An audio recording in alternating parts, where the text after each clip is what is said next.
Welcome back to People Analytics. I'm your host, Lindsay Patton. Today we have Veronica Larkin, who is the Director of Human Resources at Lux Machina Consulting. Welcome, Veronica. Thank you, Lindsay. I'm really excited to be joining your platform. Excited for this conversation, very passionate about the topics that we've selected to talk about. So yeah, let's kick it off. Yeah, so before we get into our conversation, can you tell us who you are, what you do, and why you do it? Absolutely. So as she said, my name is Veronica Larkin. I've been the Director of HR for Lux Machina for almost 3 years now. And I joined the wonderful industry of HR, honestly, to break the stigma of what HR typically means for people. Sometimes people, they see the word HR and they're like, oh, crap, we're going into the principal's office, or, it's the big bad wolf. But no, honestly, I thoroughly enjoy helping people find their passions, helping people find that missing piece of the puzzle that might lead them to that next step in their career.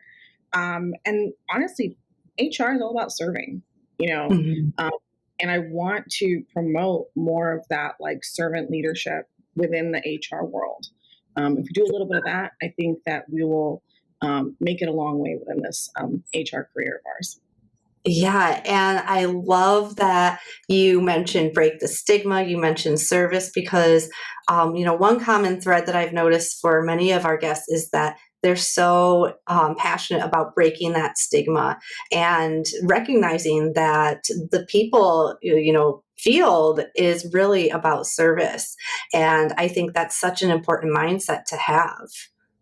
Yeah, I mean, I think with any leadership position, and specifically within HR, we have to go at it with a servant leadership mentality. We have to be empathetic, and I feel like sometimes that gets lost when people get that leadership position or that managerial position. But even from an HR coordinator all the way up, we have to have that mindset as we progress within our HR careers. Yeah, absolutely. And I know that leadership training and coaching is really, really one of your big passions. So can you explain why that's so important to you? Absolutely. So leaders nowadays, I feel like sometimes get placed into their roles because they are subject matter experts. Yes. Because they understand the industry really well. But they lack that finesse when it comes to dealing with the people. And if you lack that finesse, you really are doing a disservice to your people, because you're not nurturing, you're not pouring into them, and you're only focused on the end goal, which is let's bring more revenue into the business, or we have to finish this project at whatever cost. And we're always kind of go, go, go. Instead of pausing every now and then to just say, hey, let me check in with you. When was the last time I had a one with you? Are you doing what you want to do within my company? And that could be a yes or no question. It's not a bad question to ask, because another thing that, I really would like managers to embrace is for an employee to actually say no. For an employee to not have the fear of saying, hey, you know what? I loved working on this project with you, but this is not really the direction that I want in my career. Can you help me figure out what other steps are available, or what other resources are available? And sometimes that's lost because, leaders are like, well, no, I hired you for this. You have to stay here for this. So if you don't want this, you can go. And I'm like, no, let's help people. Because the more you help, the more you're going to get a return on that investment. Whether that's through the employee saying, you know what, you're right, this might not be the best fit, but I know someone that is, or that person appreciating and opening avenues that the leader may not have been privy to before. So it's just, it's having a little bit less closed-mindedness and having these leaders be a little bit more open-minded, more empathetic, more focused on the actual people that are driving the avenues to get that revenue in. Yeah. And something I've noticed about leadership structure is it's usually, kind of a race to the top when people can be developed by, not promoting them upward, but, you can promote them laterally or give them professional development that is, 10 times more effective than having a manager title. There's just so many different ways to develop people, and I think that's where leaders like you come in and use creativity and look at everyone's unique contributions. Absolutely, yeah, because like not like so I'm gonna dial it back a little bit. When people are in need of to fill a position, for example, Mhm. I think that some of the things that they really focus on are the skills, right? So, Mhm. like, I need to fill X, Y, Z, and these are the skills that I need. Send it to recruiting. Recruiting focus on that.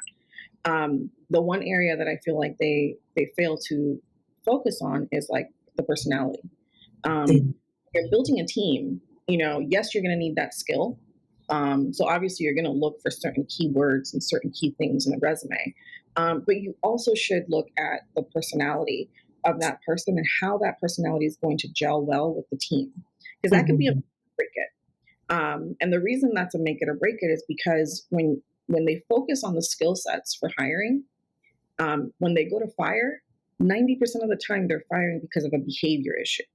And that behavior issue stems from either a lack of communication from a Mhm. top, frustrations from the employee because they're not feeling heard, and they get all this resentment, and then they become bitter, which leads to less productiveness. So making sure that managers, when they're looking for that new candidate, that they're focusing on that personality as well. Like, how are you going to mesh with my team? Are you going to be a Harvard person that has all the accolades but is dry as can be and is not, you know, and is not going to like mesh well? Or are you coachable? Do you lack Yeah. maybe two of the skills that I really want, but you seem like you can be a quick learner? I can teach you. If you're coachable, Mhm. you can teach anything. So I think that managers and leaders, when they're looking to build on their largest asset, which is people, they need to look Mhm. at not just skill, but they also need to look at the personality and how that's going to have a long term effect. Because if you continuously fire, that's increased turnover, which is a waste of money because that's a waste of time. Yeah, and you really hit the nail on the head when you point out behavior, because I think about all the previous jobs I have, and when I started to act up, there was a reason I was acting up, and it was because I was being told I wasn't good enough, or my boss was treating me like I was a child instead of a in my late 20s or in my 30s. There's always a reason. There's always a root. And that's a pivotal point for managers to use that to their advantage. If Hmm. the employee is frustrated, or if the employee is exhibiting like a lack of productivity, sit down with them in a non-combative way and say, hey, what's going on? Like, it could be that they're going through something personal, and that's okay. It could be that they truly do not understand what they're being assigned to do. And that's an opportunity for them to set some type of objective key results that, Mhm. are goals that they can look forward to. And they could, it's as simple as saying, okay, you messed up here, no problem. I usually try to relate it back to a moment in time where I messed up so that they can relate to Mhm. me and know that I'm human. Um, Yeah, absolutely.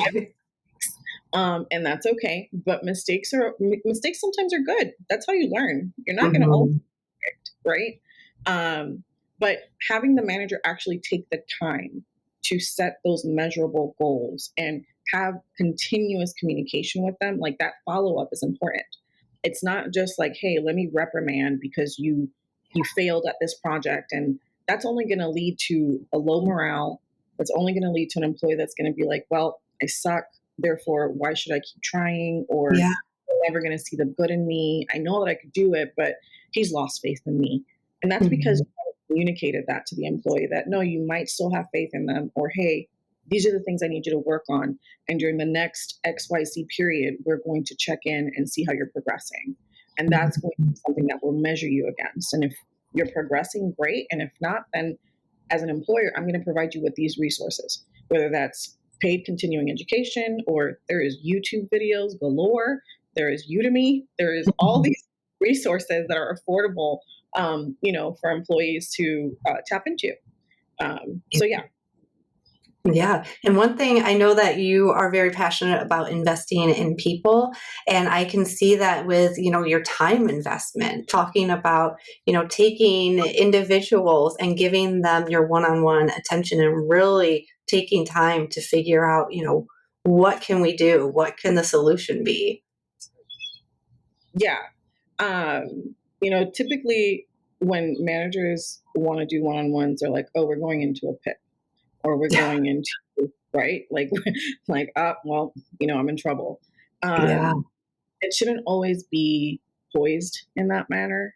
I do love the sandwich method of, praise, let's work on, and you're doing great, sandwich all together. That way the employee doesn't feel like, I'm always like messing up on something. But I do Yeah. think that one-on-ones are extremely important. I think that the words review and the words like assessment sometimes can be a little daunting.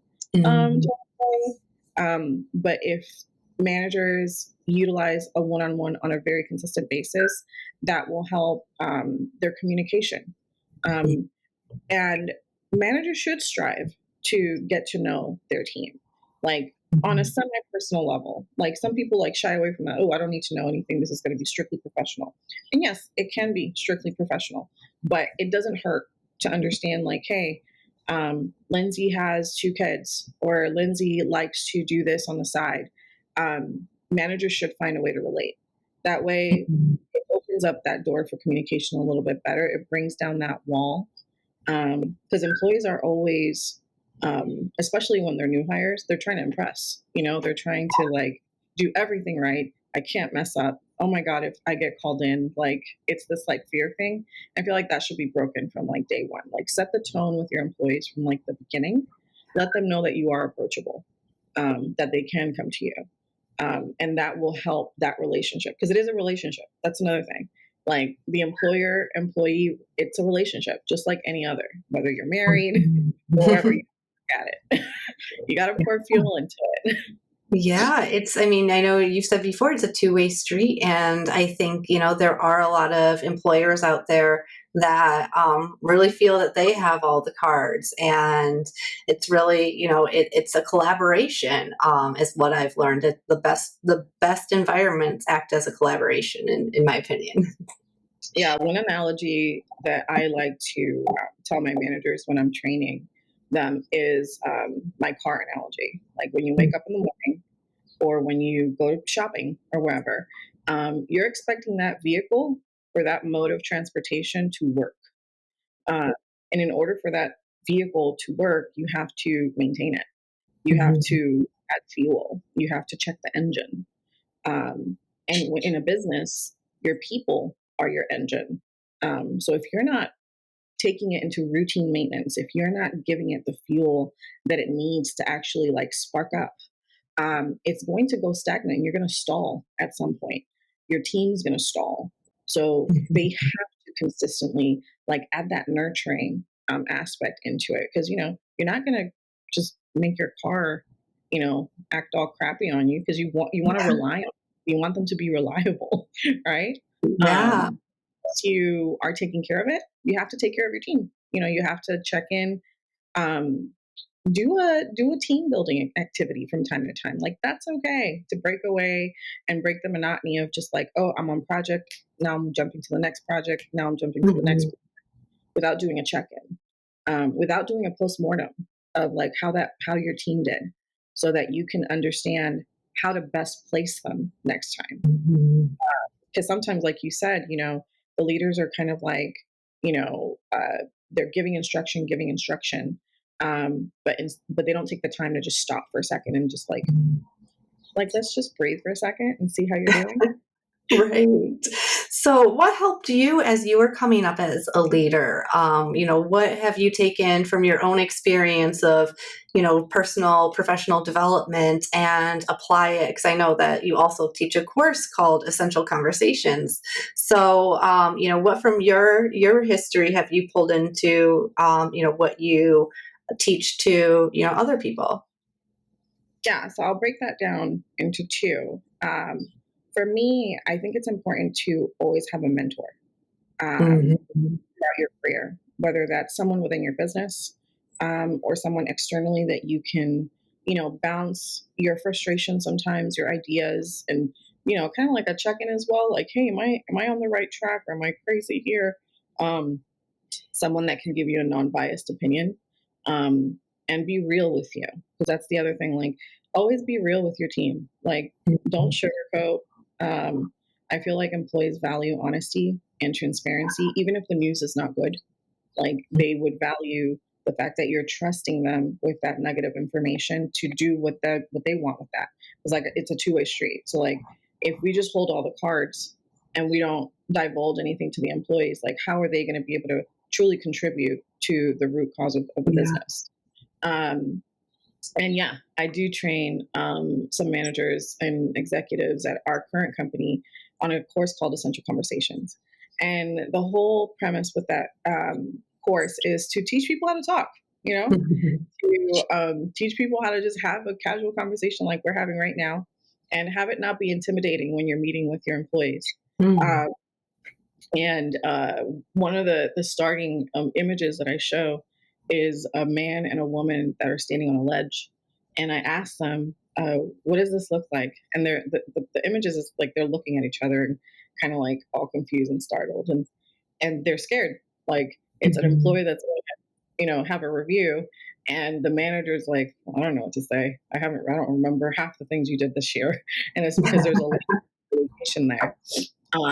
So I walk them through how to break that, and how to have consistent one-on-ones, how to schedule it, how to use different tools if they don't have like a performance management system, or something that they can log their stuff. So like, one of the things that I tell people is like, hey, if you have OneNote, you can create a notebook for each of your employees and just date it and have a running tab of like what you're talking about, what action items you've assigned them, what are the pain points, what are the improvements, and then just keep that going every time you have a one-on-one. That way you have a list that you can look back at, instead of like, oh, it's annual review time, what did they do? Yeah. Because no one, I can't remember what I did last week, so like, let alone a whole year. um, One of the things that we teach is something called aid. And I actually really, really like this because it keeps it very factual. I've had managers where they've had issues with their employees and they don't even know where to start. Like, they know that Mhm. there's a problem, but when they meet with them, sometimes they're like shell shocked and they start and they stutter and they're not prepared. So Yeah. I try to keep everything very factual. I'm like, the employee was hired to do something, right? A position. So let's take it to the job description. Let's see what is it within the job description that this employee might not be excelling at, that hindered that project. So what was the action, which is the A Mhm. in A, and let's be factual about it. Let's list it. Like, what happened? How did it happen? Who observed it? And then what was the impact?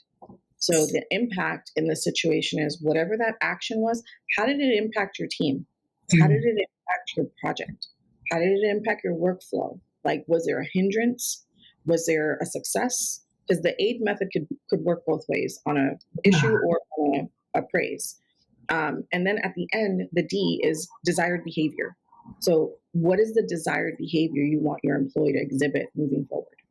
So, Mhm. you take that action that the employee did, the impacted behavior, how did that affect your team? And then how do you want them to move forward? So that helps you set an objective key result right there, that's measurable. This is how I'm going to observe you for the next however long. This is the desired behavior. And if you do this, this is the impact that it's going to have on the projects moving forward, or on your assignment or your task, whatever it may be. Mhm. Um, and I always tell managers, I'm like, you have to be prepared. Like, you can't, just because you're the manager, you can't just show up to these meetings and expect it to just roll off your tongue like it's, like you're Yeah. the eloquent speaker. Because I stumble sometimes. Yeah. And be prepared. Have your notes written down. Because if you're prepared as a manager, even if it's bad news or good news, the employee knows that you took the time to actually think through what you're actually going to talk to them about. If you show up and you're not paying attention to them, if you're looking the other way, or if you're typing while you're talking to them, it loses the value of that conversation, and whatever message you're actually trying to relate to them, it's not going to hit the same way. Yeah. The employee's going to be like, well, you're not even paying attention to me, so why should, like, do you even care? Right. Like, are we really talking here? Yeah. So giving them your undivided attention, making sure that when you're emailing them about a meeting, that you're not just setting a calendar invite and causing their anxiety to go off the roof. Yep. Because now my manager wants to meet with me. What did I do? Like, preface it. Like, let's work on that. Right. And, you pointed out something really, really interesting about the annual review, because you only go in with the information that is recent if you're not recording it, and if that employee is going through grief or a bad health scare or spell, they're not going to have the same kind of impact that they would if they're in homeostasis. And so if you're not recording, you're only going to remember, that most recent month where things were a little bit, less than expected. And that's really not fair for, a lot of employees. That there's a year is ups and downs. And I think that, a lot of that isn't accounted for when you have that one-time annual review. Mm-hmm. And those ups and downs, like, they happen to the leaders too. Yeah. And as a leader, you sometimes have a leg up because they don't get to know that. Yeah. Sometimes they don't see that. So all they see is, I have to live up to my manager's expectations because he's perfect or she's perfect. Mhm. And we're not perfect. I know I'm not. So once again, like, relating to the employee, making sure that you are having that consistent communication, that the employee expects it. Like, that it's not just out of the blue, hey, I forgot to check in this month, let's check in. No, like, have it in the calendar so that the employee knows that it creates a sense of accountability on both ends. Because the manager has to be accountable to paying attention to you, and you have to be accountable to being ready for those meetings because you know that your manager's paying attention to you. Yeah. So it kind of puts a little bit of fire under people's butts a little bit, Yeah. which is sometimes needed. Instead of leaving it for that end of the year stuff, I highly hate it when people are like, oh yeah, did you take notes? No. Or when people Oh, come to me with hey, this employee is having issues and we need to have a conversation. Cool. What has happened in the past couple of months? Have you documented? Have you done this? Have you done that? No. Okay, cool. Yeah, yeah. Data doesn't lie. There trends emerge if you look closely enough. Right. Yeah. Honestly, sometimes when you have issues, one other thing that I tell executives, it's like, if you're having consistent problems in one specific department, maybe it's not necessarily the employee itself. Have you looked at its leader? Yeah, Are they doing their part? yeah, Sometimes they're the ones that are causing the turnover. Sometimes they are the ones that are causing, the environment to not be as welcoming as you yeah, would want it to. And maybe then they're the ones that need a little bit more resources and more coaching and more, hand holding, which is okay too. You know, everyone needs to be able to have that person at work that they can turn to, and that they can rely on when they have, like, direct reports and stuff like that. Your team should be able to look up to you. You should be able to look up to your boss and have that relationship, to where it's like, hey, I'm having an off week. I'm not performing where I need to be, and it's because I'm sick, or it's because I'm having some personal issues I would rather not discuss, but I just want to give you a heads up. Cut me some grace. Yeah. And that's okay. Like Yeah. managers, like it's okay to cut somebody a little bit of grace. It is. Um, it's not something to do all the time in regards to like, hey, yeah, I'm just gonna, he's fine. Let's talk about it. Let's create a game Yeah. plan on how to like maybe use somebody else in the team that can help support you while you're having an off week. Because when they're having an off week, you want to be able to offer that same support. It's what teamwork is about. It's Yeah. not like I. Yeah. And one thing I really admire about you is how you recognize who needs support the most. And, one group is new employees that I know that you really focus a lot of energy into supporting because, that transition, it's a big leap. It's a very big leap. I mean, especially in our industry, sometimes we get people straight out of college and it's like a deer caught in headlights. They're like, Mhm. Yeah. all my teammates are so, skilled and here's me. Um, Yeah.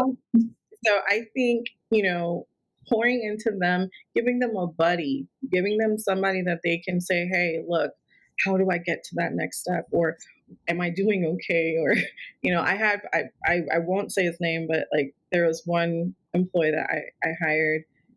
It's been my best interview to date. The level of excitement, the energy that came through that interview, straight out of college, and then seeing his career growth so far to date, it was by having him be with like the right pairing, the right person that was guiding him, and he started off in one position that wasn't necessarily like his most desired position, but he got to go into the field he wanted to because he kept pursuing, he kept pecking, he kept asking he kept asking the right questions. And at all Mhm. moments, this employee was just always so joyful. Even in the moments of adversity, like where he was like, I messed up a little bit. It's having that attitude to like keep persevering. Um, so yeah, new hires are near and dear to my heart. Mhm. And I say that with new hires, like you want to shepherd them the most at sometimes, because if you invest in them, they might be those employees that stay for a long, long time. Like Yeah. I'm not saying that any employee is not going to stay for a long time, but like when they start their job, for example, having the proper training for them, having that proper guidance for them, providing them with like quick guides, training resources, stuff like that, that will help advance them. Because obviously you want them to do a good job. So like setting them up for success is extremely important. Everything from onboarding, orientation, making sure that they're set and that they have all the resources that they need when they start. Those are all like pivotal things that are needed with our new hires. Mhm. Um, another thing that I really enjoy is speaking to different universities, Mhm. talking to them about how to potentially bridge that gap between a junior and senior that's like looking for an internship, or a junior and senior that's looking for their first job, um, and maybe pairing that at some point with a curriculum or an internship that would just kind of like bridge that gap. Because when you go to school, you learn the theories, you learn everything that's in a book. Very rarely do you actually sometimes get real life experience. And if we pair that more, if we work with universities, I think a little bit more to like bridge that gap, I think that would be really cool. Mhm. Because it works both ways. The university gets to lean on a business to give their students a real life experience, which is attractive from a student perspective. And then the businesses get to learn these people. Not only, do you get to train somebody for their future, but then you also get to kind of like, oh, okay, this person's going to really work well with us. So you Mhm. get a return by investing in this manner. Yeah, and it is so true. I spent some time as an adjunct professor at a college, and here's me coming in with my career experience to teach them, and just the anxiety that these students have because they are not prepared. They're prepared in terms of knowledge about their subject area, but that's about it. And so I made sure that the entire class was like, you are going to use this for your career.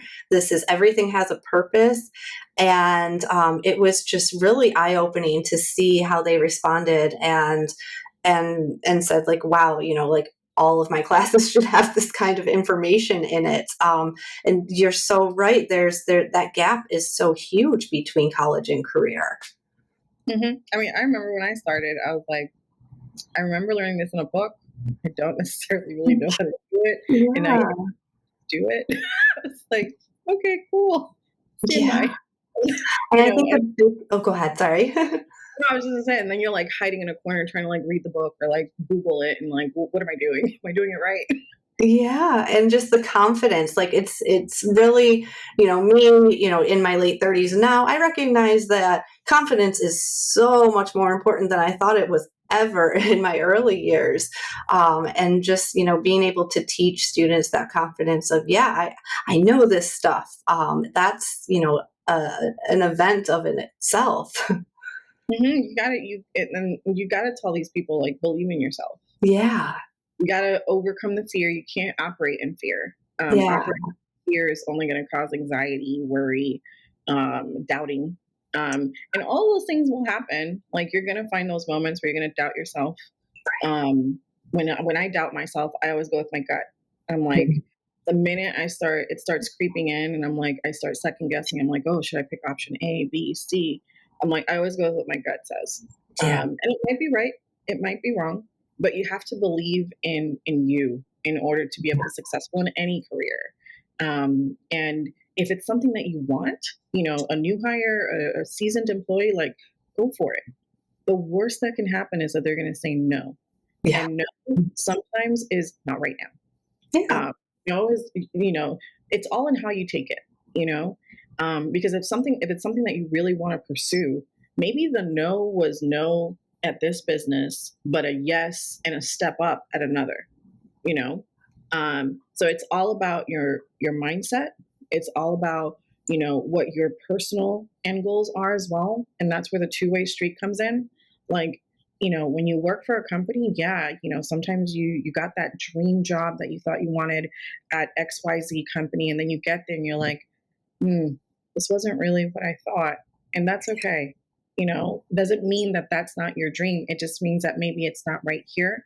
Maybe you just have to keep pushing elsewhere, and that's okay. Yeah, it could be. I mean, there's no shame in lily pad jobs because they just get you to where you are meant to be in the long run. So, absolutely. Yeah, Veronica, this has been, oh my gosh, this has been such a wonderful conversation. The world is so lucky to have you in it, and I can only imagine the amount of people that you've positively influenced throughout your career. So before we completely wrap up, is there anything that you would like to add or think that I missed? Honestly, I just want to thank you for having me on your platform. I'm really excited about what I do. And if anyone ever wants to reach out, they can in regards to any tips with an HR and stuff like that. I love it. And I'm just going to continue to try and break the stigma. Like, we are here to help and serve. That is what. And what's the best way for people to reach out? They can find me on LinkedIn under my name, Veronica Larkin, or they can shoot me an email, vlarkin@luxmc.com. Here to help whoever needs my help. Amazing. Well, if you or anyone you know is like Veronica and wants to break the stigma, email me, lindsay@staffgeek.com. Thank you for listening. Thank you for listening to Staff Geek's People Analytics Podcast. I'm your host, Lindsay Patton, and I'm always looking to interview leaders who put people first. If you or someone you know lead with a people-first mindset, please email me at lindsay@staffgeek.com. That's LINDSAY@staffgeek.com. If you want to take things a step deeper and understand your organization's true culture DNA, I encourage you to take Staff Geek's free culture assessment. Just head to staffgeek.com and click the button that says Free Culture Assessment. Thanks again for listening.